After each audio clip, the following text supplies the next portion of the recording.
Sometimes memes say it all. For instance, this meme here encapsulates one of the most bizarre and saddening historical realities concerning the large, diverse, and beautiful continent of Africa. The askewed borders of the countries are strange, disjointed, and often nonsensical, especially to the myriad of diverse peoples from the myriad of diverse tribes who live in these modernly produced countries. The modern boundaries of many African nations often make no sense whatsoever, and instead of setting firm points of demarcation have led to frequent squabbling, contention, violence, and upheaval. Violence that continues throughout the vast and diverse continent even to this day.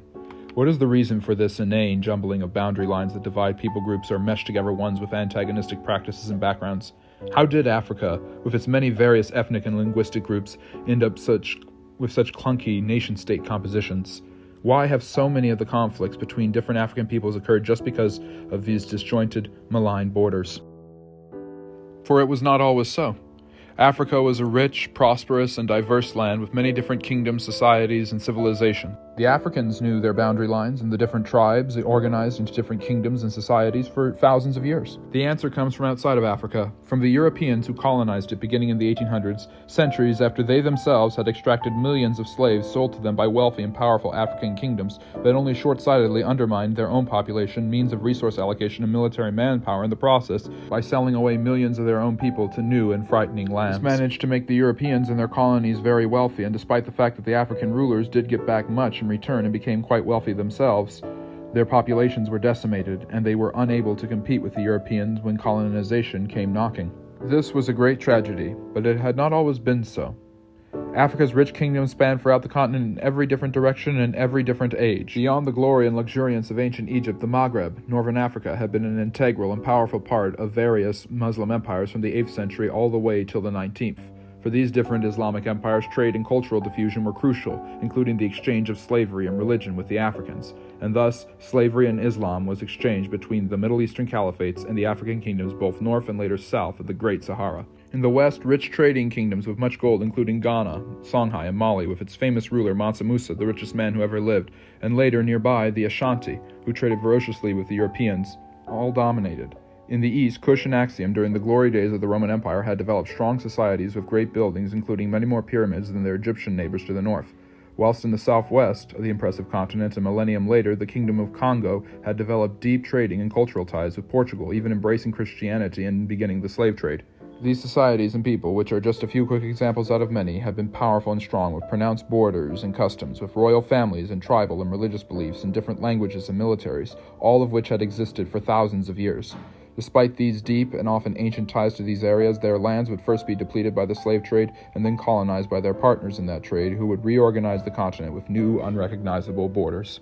Indeed, for centuries, the Portuguese had had settlements and fortresses along the African coast, and later the Dutch and then the British came to South Africa. However, beginning in the 1800s, following the mass bloodshed of the Napoleonic Wars, the Europeans turned their attention to Africa as a place for extractable resources and empire building. This was the age of imperialism, when Europeans believed that the best way to show their strength was to build formidable empires throughout the entire world, and although they usually did not come to blows on the continent, France, Great Britain, Russia, Prussia, which later became the German Empire, and Austro-Hungarian Empire sought to expand their influence wherever they could. This was the age of imperialism, when the Europeans believed the best way to show their strength was to build formidable empires throughout the entire world, extracting resources and civilizing the natives whom they considered to be racially inferior and uncivilized.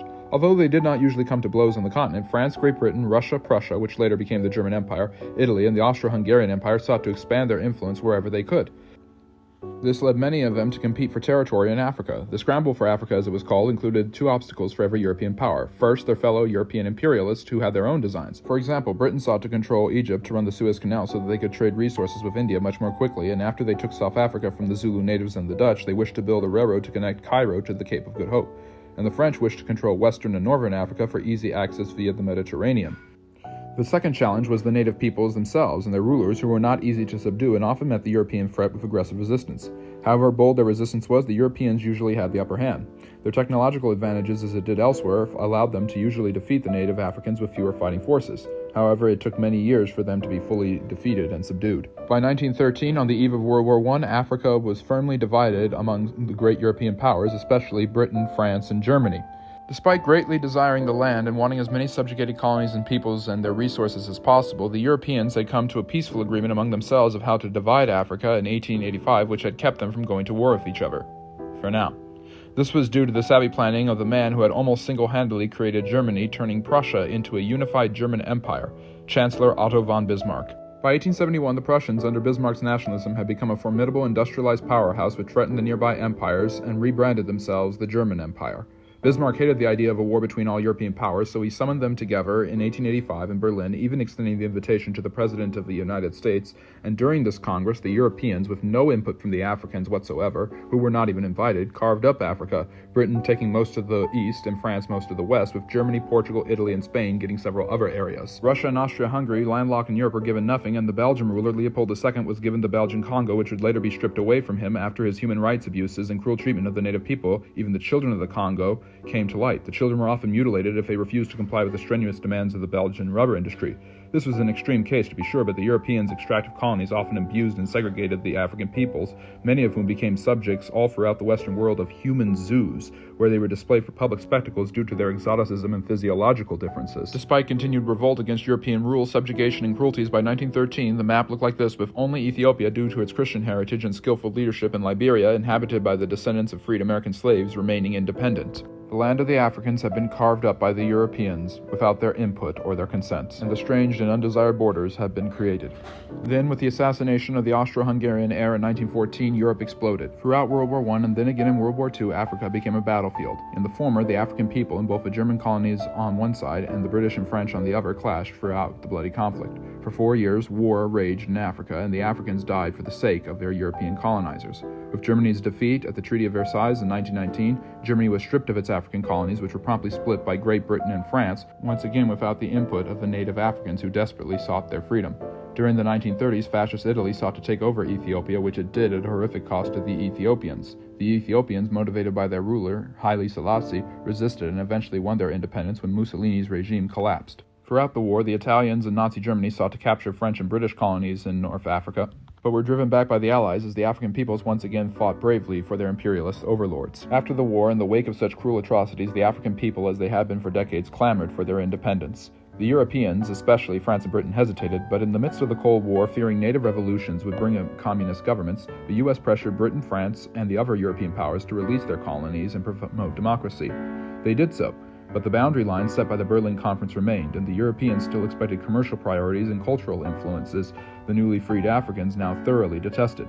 Instead, many power vacuums emerged, and fighting between different tribes commenced due to them living in the same vicinity thanks to the carving up of their lands. These tribalistic contentions would lead to great suffering, civil wars, deprivation, and many humanitarian crises, some of which have not been resolved to this very day. Many of the problems that plague Africa to this very day are indeed based on this tribalism, and the tribalism was only exacerbated by the Europeans. It is true that Africa was not a completely peaceful society and continent before the Europeans showed up. However, the presence of the Europeans, especially their colonization, which began in 1885, has only exacerbated tribal tensions as people from different tribes with different practices and customs were forced to live together in new countries that only recently became free, with the Europeans still expecting a huge piece of the economic and cultural pie. This is Friendly Neighborhood History. I hope you enjoyed the content. Like and subscribe if you did, and be sure to leave any feedback, and I will see you next time.